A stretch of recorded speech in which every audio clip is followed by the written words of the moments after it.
Hi friends, నా పేరు రవి. మీరు చూస్తున్నారు రవి బైక్ గ్యారేజ్. ఫ్రెండ్స్, ఈ వీడియోలో వచ్చేసి డియో బైక్ బ్రేక్ పట్టినట్లయితే మీకు బ్రేక్ అనేది సరిగ్గా పట్టకుండా లేదా బ్రేక్ పట్టినప్పుడు సౌండ్ వచ్చినట్లయితే మీరు ఈ విధంగా చేసుకోండి. మీ ప్రాబ్లం అనేది సాల్వ్ అవుతుంది.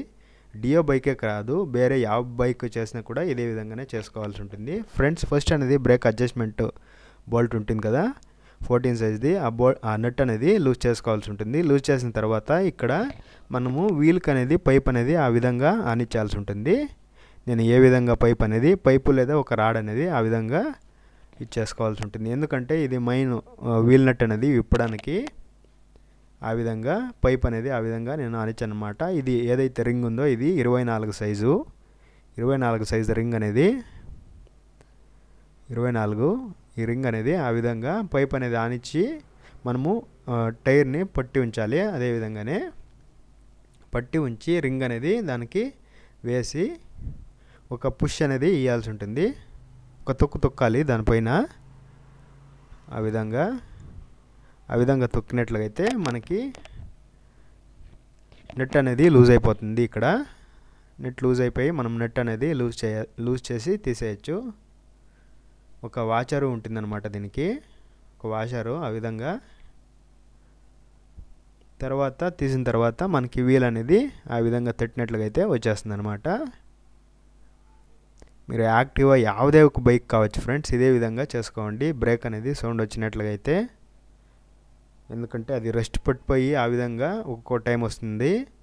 గ్రీసు అలాంటిది ఏమైనా మెత్తుకొని ఉంటే బ్రేక్ షూస్కి బ్రేక్ అనేది సరిగ్గా పట్టదు. సో దానికోసం అనేది ఏదైతే బ్రేక్ షూస్ ఉంటాయి కదా పాతవి, ఇవి మీరు కొత్త వేసుకోవాలనుకుంటే కూడా కొత్త వేసుకోవచ్చు. ఇదే విధంగానే వీడియో అనేది ఉంటుంది. కొత్త బ్రేక్ షూస్ కూడా వేసుకోవచ్చు.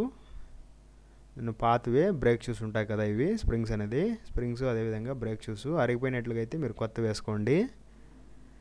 ఈ విధంగా గీతలు అనేది పెట్టాల్సి ఉంటుంది. ఎందుకంటే మిస్ మ్యాచ్ అనేది కాకూడదు, పైకి దిగువది పైకి కాకూడదు. సో దానికోసమనే తర్వాత ఎండి పేపరు ఈ విధంగా తీసుకొని దానిపైన రబ్ చేయాల్సి ఉంటుంది ఫ్రెండ్స్. ఎందుకంటే దీనిపైన ఆయిల్ అలా గ్రీసు అలాంటిది ఏమైనా ఉన్నట్లయితే మైను ఆ విధంగా రబ్ చేసి నీట్గా క్లీన్ చేసుకోవాల్సి ఉంటుంది. ఈ విధంగా నీట్గా రబ్ చేసుకోవాల్సి ఉంటుంది. ఎండి పేపర్ లేదనుకున్నట్లయితే మీరు రఫ్గా ఉండేటువంటి ఒక బండ్ పైన మీరు ఏదైతే ఇది షూస్ ఉంటాయి కదా బ్రేక్ షూస్ అనేది అవి రబ్ చేసినట్లయితే మీకు బ్రేక్ అనేది పడుతుంది. తర్వాత డ్రమ్ ఉంటుంది కదా, వీల్ డ్రమ్ అనేది ఆ విధంగా రబ్ చేయాల్సి ఉంటుంది. వీల్ డ్రమ్లోగా కూడా అంతే. వీల్ డ్రమ్ అనేది వీక్ అయిపోయినట్లయితే మీరు ఈ విధంగా చేసినా కూడా ఎలాంటి ఇది ఫలితం అనేది ఉండదు. వీల్ డ్రమ్ అనేది బాగుండాలి. సో అలాంటప్పుడే ఇది అనేది కూడా మీకు ఇదవుతుంది. తర్వాత ఏదైతే క్లాంప్ ఉంది కదా బ్రేక్ది క్లాంపు, సో దానికి లైట్గా ఆయిల్ అనేది అప్లై చేయాల్సి ఉంటుంది. ఆ క్లాంప్ అనేది టైట్గా ఉన్నట్లయితే మీరు ఫుల్ అనేది తీసేయచ్చు.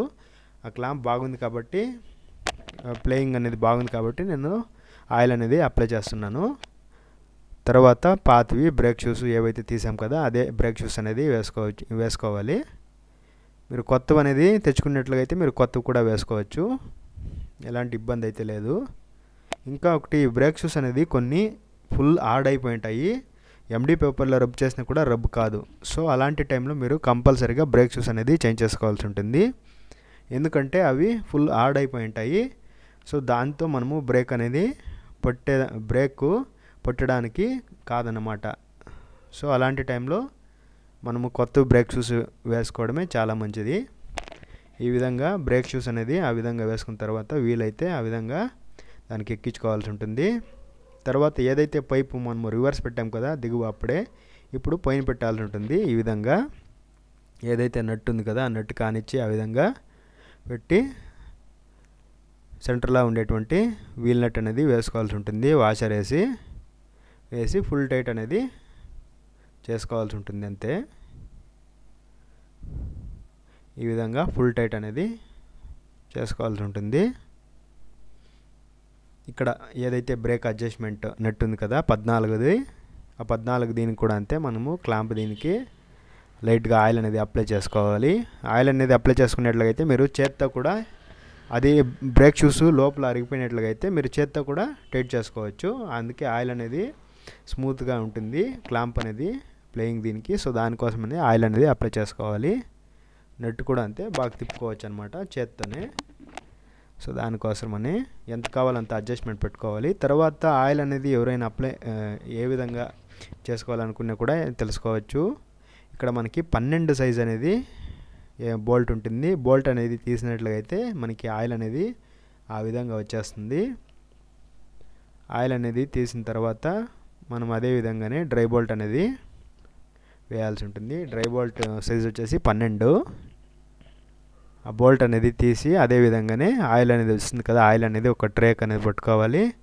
తర్వాత అదే విధంగానే టైట్ వేయాలి. ఇంకా ఒకటి, ఇక్కడ డ్రై బోల్ట్ వేసేటప్పుడు చాలా హుషారు ఉండాలి. ఎక్కడ టైట్ అవుతుందో అక్కడే వదిలేయాలి. ఓవర్ టైట్ వేయడానికి పోవద్దండి, ఎందుకంటే థ్రెడ్స్ అనేది వెళ్ళిపోయే ఛాన్సెస్ ఉంటుంది. అదొకటి మీరు గ్యాప్ పెట్టుకొని ఇచ్చేసుకోవాల్సి ఉంటుంది. తర్వాత సైడ్ స్టాండ్ అనేది వేయాల్సి ఉంటుంది ఫ్రెండ్స్. ఇక్కడ సైడ్ స్టాండ్ వేసి ఆయిల్ అనేది వేసుకోవాల్సి ఉంటుంది. సైడ్ స్టాండ్ ఎందుకంటే సెంటర్ స్టాండ్ వేసి ఆయిల్ అనేది వేసేకాయలేదు. సో దానికోసమని యాక్టివా ఇలాంటి బైకులకన్నీ ఇదే విధంగానే సైడ్ స్టాండ్ వేసి వేయాలి. ఈ వీడియో నచ్చినట్లయితే లైక్ చేయండి, షేర్ చేయండి, మన ఛానల్ని సబ్స్క్రైబ్ చేయండి ఫ్రెండ్స్.